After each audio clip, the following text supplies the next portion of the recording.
We're in the oldest rainforest in the world at the Daintree Discovery Center. Let's explore and learn. What I'm going to do firstly is to try and give you some context as to where you are and what you're surrounded by. Within the Daintree lowlands there's several types or classification of rainforest, but the dominant classification is the forest that surrounds us here. And its official title is Complex Mesophyll Vine Forest. And each plant has to develop a strategy or a technique of getting from a dark place where they begin, which is generally the forest floor, up into a light place.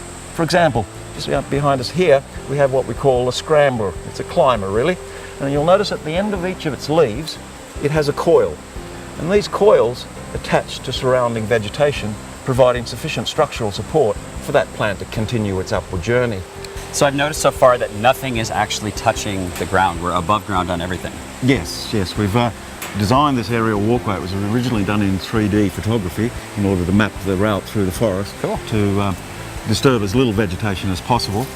And similar to the tower that we're going to be experiencing soon, all of this was brought in by hand and erected by hand.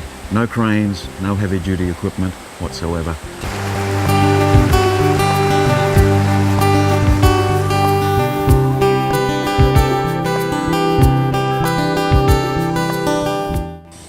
This is amazing. Yes, slightly different perspective from up here. And even though it's a little bit overcast, at least me without any sunglasses or hats, I'm squinting. And that's the very reason why many plants aspire to come up here, because here the only thing that's going to interfere with the quality of light are clouds. So this literally is as good as it gets in terms of light regime.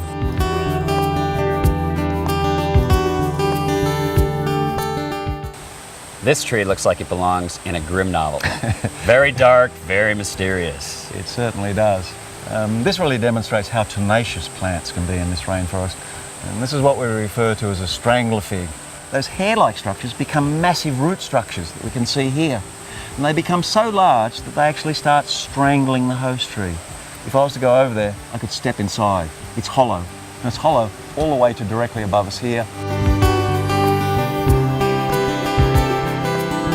Chris, this was very informative, very fun. I learned a lot more than I thought. I mean, there's so much to learn here. You just barely touched the surface today, right? There is. In 17 years, and I know about that much. But it is a special place. Well, thank you for sharing your backyard with us. This was fantastic. You're welcome. It's been a pleasure.